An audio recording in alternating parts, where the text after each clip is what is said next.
नमस्कार बच्चों, आज हम आपकी पुस्तक कृतिका का तीसरा पाठ साना साना हाथ जोड़ी करेंगे, जिसकी लेखिका हैं मधु कांकरिया।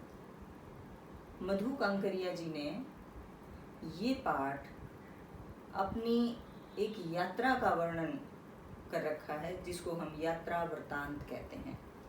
क्या कहते हैं? यात्रा वृत्तांत। यानी जब हम कहीं घूमने जाते हैं और वहाँ की यादें जो होती हैं वो सारी हम बताएं कि हम वहाँ से वहाँ गए, ये देखा, आगे गए। तो यात्रा वृत्तांत में उन जगह के बारे में अच्छे से पता चल जाता है, वहाँ के जनजीवन के बारे में अच्छी तरह पता चल जाता है। तो इस जो पाठ है हमारा साना साना हाथ जोड़ी, ये मधु कांकरिया जी का एक यात्रा वृत्तांत है। यात्रा वृत्तांत माने बात बतानी उसके बारे में, यात्रा तो आप समझते ही हैं। तो ये एक यात्रा वृत्तांत है। आपसे पूछा जा सकता है 1 नंबर में कि ये पाठ कौन सी विधा के अंतर्गत आता है, तो आप बता देंगे कि ये यात्रा वृत्तांत है। चलिए हम शुरू करते हैं इनका यात्रा वृत्तांत। इस पाठ में इन्होंने ये बताया कि मैं सिक्किम की राजधानी गैंगटॉक गई। और वहाँ क्यों गई? क्योंकि मुझे युमथांग, एक जगह जहाँ से हिमालय पर्वत की चोटियाँ बहुत अच्छी तरह दिखती हैं, बर्फ़ देखने के लिए, ये वहाँ के जनजीवन को जानने के लिए इन्हें वहाँ जाना था। तो ये पहले कहाँ पहुँची? गैंगटॉक पहुँची। गैंगटॉक में जिस होटल में इन्होंने कमरा लिया, वो जानबूझकर ऐसी जगह लिया था कि जहाँ से ऐसा सुनने में आया था कि इस होटल की खिड़की से सामने हिमालय पर्वत की चोटियाँ दिखती हैं बर्फ़ की। अब ये बड़ी खुश थी।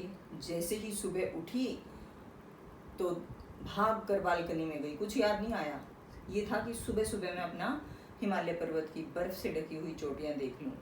जैसे ही ये बालकनी में गई, बालकनी बोले तो बरांडा बोल सकते हैं आप, भाग कर निकली तो कुछ नहीं दिखाई दिया। क्यों नहीं दिखाई दिया? क्योंकि आसमान जो था वो बादलों से घिरा हुआ था, हल्के हल्के से बादल थे, जिसकी वजह से इन्हें हिमालय पर्वत की चोटी कंचनजंगा दिखाई देती है, उधर से वो दिखाई नहीं दी। लेकिन सोने से पहले जब ये पहुंची थी रात को वहाँ, तो ये कहती है कि मेरा हृदय इतना खुश था यहाँ आके कि मैंने, क्योंकि पहाड़ी एरिया है वो, तो अब वहाँ पर जो बल्ब वगैरह लगे थे तो वो पहाड़ियों के अनुसार लगे हुए थे। जब रात को जल रहे थे तो लेखिका कहती हैं कि ऐसा लग रहा था जैसे किसी ने सितारों की झालर बनाकर दूर तक लगा दी हो। आसमान बहुत ही प्यारा लग रहा था। वैसी ही सोच लेके ये सुबह उठी थी कि जिस तरह से रात को इतना आनंद आ रहा था देखने में, ऐसे ही सुबह भी हिमालय पर्वत की जो कंचनजंगा है वो चोटी दिखाई देगी वहाँ से। लेकिन किस वजह से नहीं दिखी? बादलों की वजह से। फिर यहाँ से इन लोगों को जाना था, जो इनका ग्रुप था पूरा, ये युमथांग के लिए निकल पड़े एक जीप में। जीप का जो ड्राइवर था वो गाइड भी था साथ में। आप लोग अगर कभी भी ऐसे किसी भी पहाड़ी एरिया में जाएंगे तो आपको बहुत सारे गाइड मिल जाएंगे। गाइड कौन होते हैं बेटा? गाइड वो होते हैं जो आपको उस जगह के बारे में अच्छी तरह से बता पाएँ, और जो भी वहाँ की देखने योग्य यानी दर्शनीय स्थल होते हैं वहाँ तक आपको लेके जाएं, उनके बारे में पूरी बात बता पाएँ, कब बनी थी, कैसे बनी थी, क्या हुआ, ये सारी बातें गाइड को पता होनी चाहिए। तो एक लड़का है जिसका नाम है जितेन नार्गे। क्या नाम है? जितेन नार्गे। जितेन नार्गे इनका ड्राइवर कम गाइड है। वो दोनों काम करता है, वो मतलब जीप भी चलाता है और इनका गाइड भी वही है। तो अब वो इनको लेके चल पड़ा। ये यहाँ से युमथांग के लिए जहाँ जा रहे हैं, जहाँ इनको ये था कि बर्फ़ पड़ी हुई होगी, तो वो कितनी दूर है? 149 किलोमीटर ऊंचाई पर। अब वहाँ के लिए निकले तो जीप जो थी वो पहाड़ों के चारों ओर चक्कर काटती हुई और ऊपर चढ़ी जा रही है। लेखिका कहती है कि मेरा मन इतना खुश हो गया, ऐसे फूलों की घाटियाँ, बिल्कुल बहुत प्यारे प्यारे रंगों के फूल खिले हुए हैं। और जितेन हमें बताता हुआ जा रहा है कि ये फूलों की घाटियों के नाम से प्रसिद्ध है ये जगह। कहती है कि हिमालय की जो सुंदरता थी वो यहीं से शुरू हो गई थी चढ़ते ही। जैसे जैसे ये आगे चल रहे थे वैसे वैसे मतलब और भी ज़्यादा खुशी इसे मिल रही थी लेखिका को। लेखिका कहती है कि जब हम थोड़ी सी ही आगे पहुँचे थे तो हमने देखा कि मतलब सफ़ेद सफ़ेद झंडियाँ सी लगी हुई हैं, पताकाएं बोलते हैं, झंडे। तो वो कहती हैं कि ये क्या है। अब जितेन नार्गे ने बताया कि यहाँ पर अगर किसी बुद्धिस्ट मतलब बौद्ध धर्म के अनुयायी जो थे, अगर किसी बुद्धिस्ट की मृत्यु हो जाती है तो यहाँ पर ये रिवाज है कि 108 श्वेत पताकाएं लगा दी जाती हैं रास्ते में। उस किस चीज़ के लिए? शांति पाठ के लिए, कि भाई हम उनकी आत्मा की शांति के लिए दुआ करते हैं तो वो लगा दी जाती हैं। अहिंसा और शांति की प्रतीक होती हैं वो, और उन्हें कोई उतारता नहीं है। वो खुद ही जब डैमेज हो जाती है मतलब ख़राब होके कभी निकल जाती हैं तो निकल जाती हैं, बाकी उन्हें वहाँ से हटाया नहीं जाता। और उसने कहा कि अच्छा तो ये रंगीन पताकाएं भी दिखाई दी होंगी, कि कुछ रंगीन भी हैं। तो उसने कहा कि जब किसी के घर कोई खुशी का मौका होता है तो रंगीन पताकाएं लगाते हैं। वही कोई किसी के यहाँ मतलब बच्चा पैदा हुआ है या शादी विवाह है या किसी ने कोई अच्छा काम के लिए बोल रखा होगा, भगवान से प्रे कर रखी होगी और वो काम उसका पूरा हो जाए तो वो लोग रंगीन पताकाएं लगाते हैं। आपको ये याद रखनी है। आपसे बीच मतलब प्रश्न पूछा जाएगा कि वहाँ पर कितनी पताकाएं लगाई जाती थी, तो आप बता देंगे 108। सफ़ेद कब लगाई जाती थी? जब किसी बुद्धिस्ट की मृत्यु होती थी। और रंगीन कब लगाई जाती थी? जब कोई शुभ कार्य होता था तब रंगीन पताकाएं लगाई जाती थी। तो वो देखते देखते चल रहे हैं और बस्तियां कहते पीछे पीछे छूटती जा रही हैं। और वहाँ पे क्या दिखाई देता है उन्हें? कवि लॉन्गस्टॉक, एक जगह का नाम है कवि लॉन्गस्टॉक।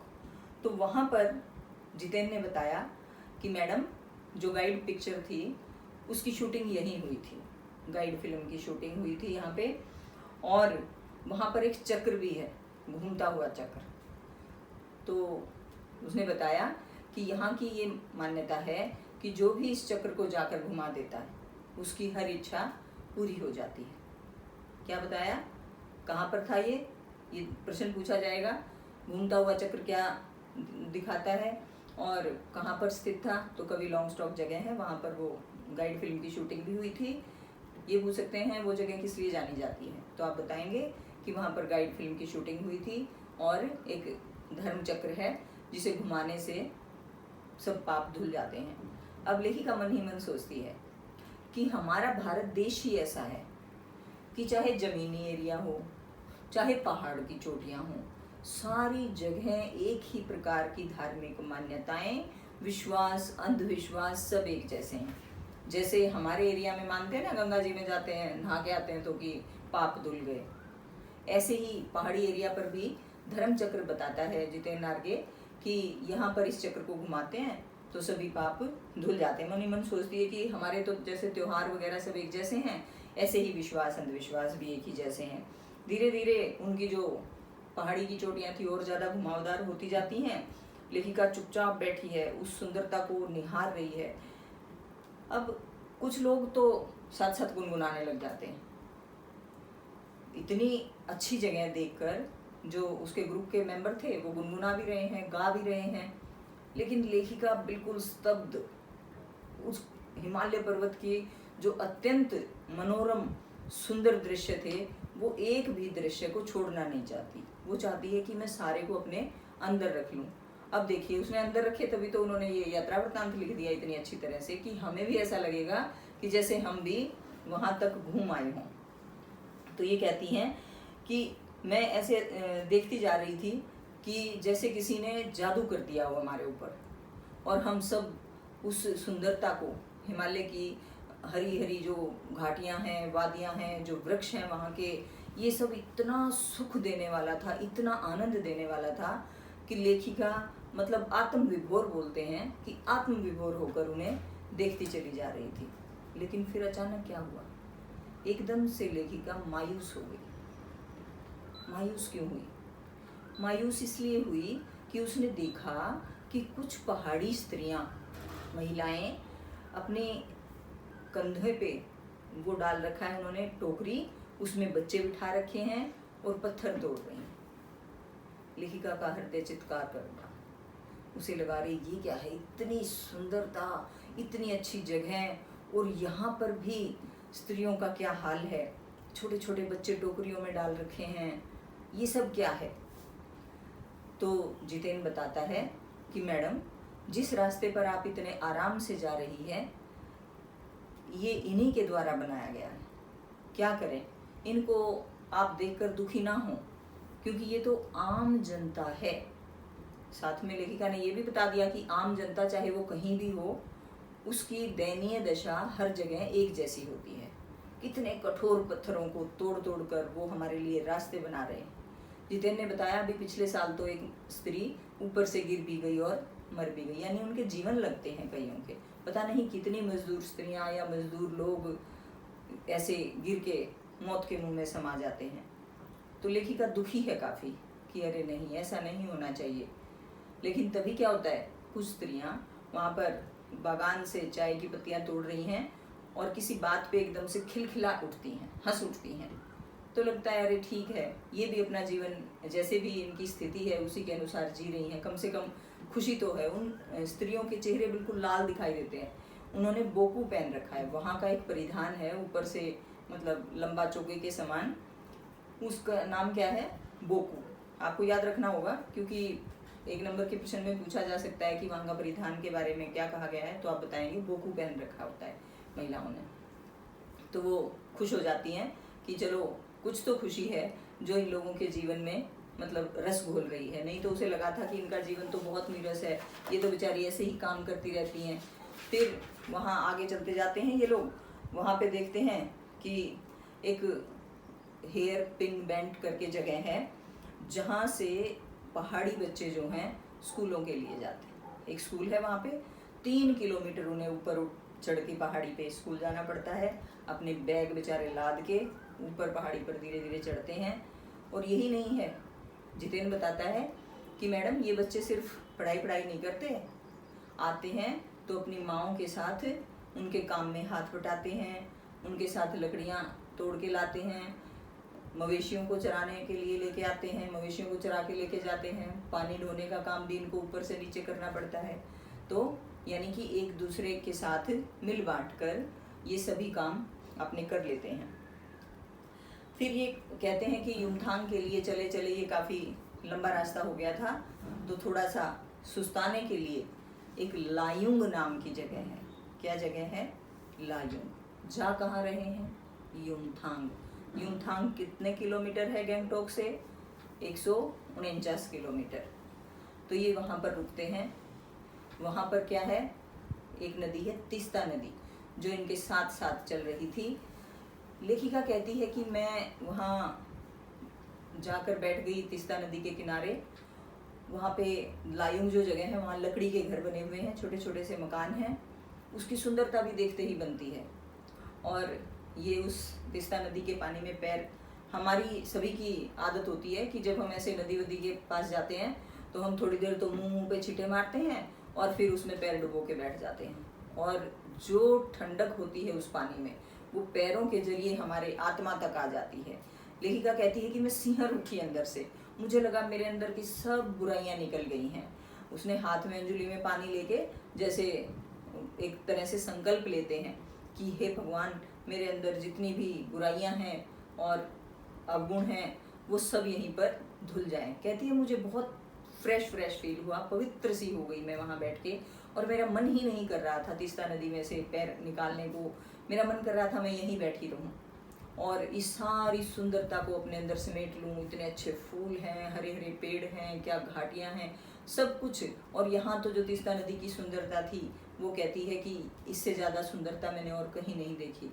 वो बैठी बैठी आराम से वहाँ पर अपनी आत्मा को पवित्र कर रही हैं और साना साना हाथ जोड़ी, मतलब मैं धीरे धीरे हाथ जोड़कर प्रभु से प्रार्थना करती हूँ कि मेरे अंदर की सभी बुराइयाँ यहाँ पर धुल जाएं, मतलब मेरे पाप सब धुल जाएं। तभी जितेंद्र आगे आके कहता है कि मैडम चलो, रात हो गई है। तो वो लोग वहाँ पे रात को डांस पार्टी वगैरह करते हैं। तो कहती है इनके साथ एक इनकी जो सहेली है मणि, इनकी एक सहेली है मणि, आपको वो भी याद रखना है उसका भी नाम, क्योंकि कई बार प्रश्न पूछ लिया जाता है कि लेखिका के साथ, लेखिका कौन है? मधु कांकरिया। कौन है? मधु कांकरिया। इसकी सहेली का क्या नाम है? मणि। कहते हैं कि मणि ने 50 वर्ष से ऊपर की उम्र है उसकी, लेकिन लेखिका कहती है कि उसने इतना अच्छा नृत्य किया कि बस पूछो ही मत। उसने नृत्य की हर भाव भंगिमा के साथ बहुत ही मतलब मनमोहक नृत्य पेश किया। तो ये तालियां बजाते रहे कि वाह क्या डांस है। और इस तरह से इन्होंने वहाँ पे अपना समय गुजारा और उसके बाद ये युमथांग के लिए चल पड़े।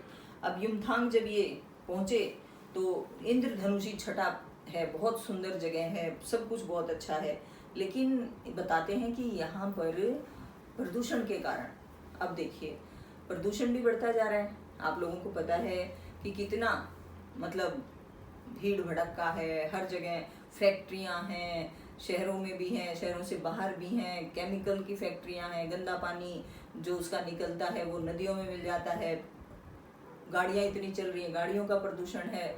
ये सब की वजह से वहाँ के लोगों ने बताया कि यहाँ बर्फ इसलिए नहीं है अब की बार क्योंकि प्रदूषण ज़्यादा बढ़ गया है। लेकिन बेटे आज हम अगर आज के दिन की बात करें तो ये जो कोरोना महामारी आई हुई है, जिसकी वजह से जो सन 75-76 में वातावरण हुआ करता था, यानी कि प्रदूषण आज की डेट से काफ़ी कम होता था, अब कहते हैं वैसा ही माहौल है वातावरण में। अगर देखा जाए तो इस महामारी ने लोगों को तो लील लिया, मतलब काल का ग्रास बना लिया। पता नहीं कितने, आप लोगों को तो रोज के आंकड़े आप देखते होंगे, कितने कितने व्यक्ति मर रहे हैं, रोज रोज इस बीमारी की चपेट में आ रहे हैं। लेकिन सिर्फ एक बात अच्छी हुई है कि वातावरण शुद्ध हो गया, प्रदूषण कम है आज की डेट में। लेकिन हमारी भी भगवान से यही प्रार्थना है कि जल्दी से जल्दी ये महामारी से निजात पाएं। तो बताया कि प्रदूषण की वजह से यहाँ पर क्या हुआ है, बर्फ नहीं पड़ी। तो लेखिका को लगता है अरे बर्फ ही तो देखने आए थे। तो उन्होंने बताया कि कोई बात नहीं, घबराइए मत, लायुंग से सिर्फ 500 मीटर की ऊंचाई पर कटाऊ, एक जगह क्या है, कटाऊ, याद रखने हैं आपको ये सारे नाम। तो कटाऊ जगह ऐसी है जहाँ पर 100% आपको बर्फ मिलेगी। तो लेखिका के चेहरे पे थोड़ी खुशी आ जाती है कि चलो देखते हैं वहाँ पर मिलेगी। और जैसे ही वो कटाव के लिए निकले, बस थोड़ी ही आगे पहुँचे थे कि बर्फ़ गिरनी शुरू हो गई। और इन सब की खुशी का ठिकाना नहीं रहा। कटाव पहुँचे, देखा बर्फ़ गिर रही है, सभी लोग अपने में मस्त हो जाते हैं, कैमरे निकाल लेते हैं, फ़ोटो खींचते हैं और बर्फ़ में मज़े ले रहे हैं। वो गोले बना बना के एक दूसरे के ऊपर फेंक रहे हैं। लेकिन लेखिका कहती है कि मैं नहीं जा पा रही थी वहाँ पे। क्यों? क्योंकि मैं बर्फ़ में चलने वाले जूते नहीं लेके आई थी, मेरे पास वो जूते नहीं थे, जिसकी वजह से मैं सिर्फ उन सबको देख रही थी और उस सुंदरता को भी अपने अंदर आत्मसात कर रही थी कि मैं इसकी एक भी चीज़, एक भी अंश ऐसा ना छोड़ूं कि जो मुझ में ना समा पाए। तो लेखिका देखती रहती है, फिर वहाँ पूछते हैं कि अरे क्या बात है, यहाँ पे तो बिल्कुल भी प्रदूषण नहीं है। तो उन्होंने कहा कि हाँ जी, यहाँ पे अब तक टूरिस्ट प्लेस नहीं बनाया गया है इसको, मतलब यात्रियों के लिए जगह नहीं बना रखी कि वो आएँ और यहाँ पे मतलब बैठें या घूम के जाएं, इसलिए यहाँ पे कोई दुकान भी नहीं है। वहाँ पे मतलब कोई चीज़, जैसे हम कहीं जाते हैं कुछ ना कुछ ले लेते हैं खाने के लिए, फिर रैपर वहीं फेंक देते हैं। तो इसलिए ऐसा कुछ है ही नहीं, क्योंकि ये जगह भी नहीं है टूरिस्ट प्लेस, ना यहाँ पे कोई दुकान है जिसकी वजह से मतलब प्रदूषण हो या मतलब गंदगी फैले। तो वो सारी चीज़ें उसकी वजह से बिल्कुल साफ स्वच्छ दिखाई दे रही हैं। और ये इतने खुश हैं सारे। लेकिन थोड़ी ही देर में लेखिका कहती है कि सिहरन सी चढ़ने लग जाती है, क्योंकि वहाँ क्या होता है, इतनी बर्फ़ में तो ठंड लगेगी ही लगेगी। कहती है कि मेरे को कोई वो नहीं था कि मैं फ़ोटो खिंचवाऊँ, मैं आराम से बैठकर उन शिखरों को देख रही थी। फिर शिखर को देखते देखते, हिम शिखर जो चोटियाँ हैं बर्फ़ से ढकी हुई हिमालय की, कहती है मैं उन्हें इतने ध्यान से देख रही थी, तभी मेरे दिमाग में विचार आया कि देखिए प्रकृति ने हमारे लिए पानी का कितना अच्छा स्रोत बना रखा है।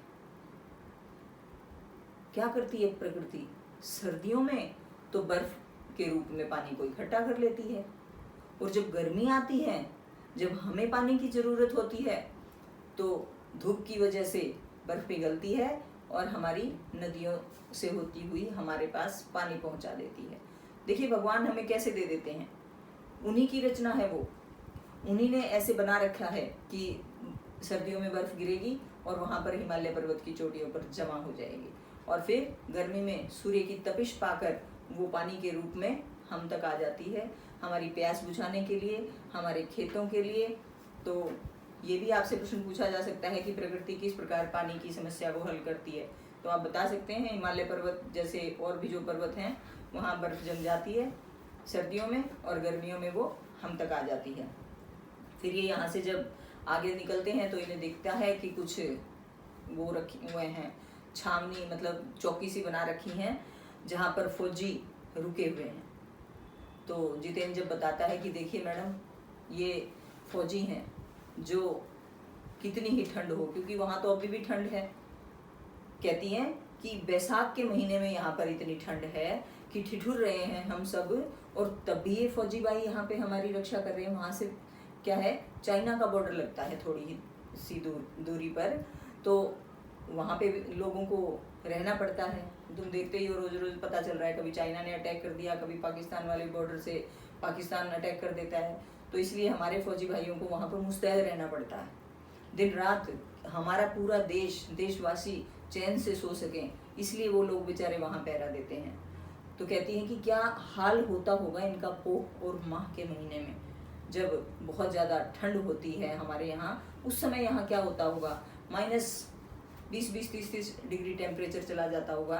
तो ये लोग कैसे रह पाते हैं, कैसे अपना सुख, अपना घर, अपना परिवार सब त्याग कर हमारे लिए रहते हैं। तो लेखिका कहती हैं कि मैं नतमस्तक हो जाती हूँ ऐसे फौजियों पर जो देश के लिए अपना सब कुछ त्याग के यहाँ रहते हैं। धीरे धीरे वो लोग जब वापस नीचे आने लगते हैं तो कहती हैं कि यहाँ पर अब कुछ अच्छा नहीं लग रहा, क्योंकि सब फीका फीका लग रहा है, मैं इतना सुंदर दृश्य जो देख कर आई हूँ तो उसके सामने तो ये ऐसा कुछ भी नहीं है। अब इसी तरह वो घूमते हुए आ जाते हैं और बताया जाता है कि मतलब इतनी सुंदरता जो थी वहाँ की वो अब भी है, और लेखिका को इतनी आकर्षित करती है कि मेरा मन करता है कि मैं बार बार वहाँ जाऊँ और कुछ न कुछ ज़रूर खोजूँ।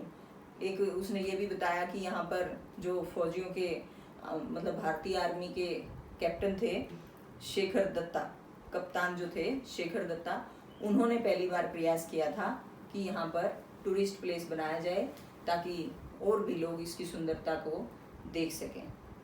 तो मुझे लगता है बेटे आपको ये यात्रा वृत्तांत आ गया होगा समझ में। आपसे पूछा जाएगा किस चीज़ का वर्णन किया गया है, हिमालय पर्वत की छटा के बारे में बताइए, तो आप बता सकते हैं फूलों की घाटियाँ थी, रंग बिरंगे फूल थे और हरियाली छाई हुई थी, लंबे लंबे वृक्ष थे, तीस्ता नदी थी साथ साथ। तो ये आप सारी सुंदरता के बारे में बता सकते हैं। लायूं के बारे में बताएंगे, वहाँ पे कैसा जनजीवन था, वहाँ पे बहुत थोड़ी सी चीज़ें उगाई जाती थी, आलू वगैरह, धान की खेती, बस यही वहाँ पर था, और थोड़ी बहुत शराब तो पहाड़ी एरिया पर ज़रूर पाई जाती है क्योंकि ठंड को भगाने के लिए लोग इसका सहारा लेते हैं।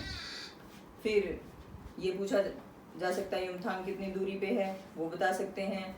धर्मचक्र के बारे में पूछा जाएगा, आप वो भी बता सकते हैं। और हिमालय पर्वत के बारे में पूछा जा सकता है कि प्रकृति हमारे लिए किस तरह से पानी का संचरण करके रखती है, संरक्षण करती है। तो ये सभी बातें आपके इस पाठ के अंदर आ जाती हैं। ये था मधु कांकरिया द्वारा लिखित यात्रा वृत्तांत। धन्यवाद।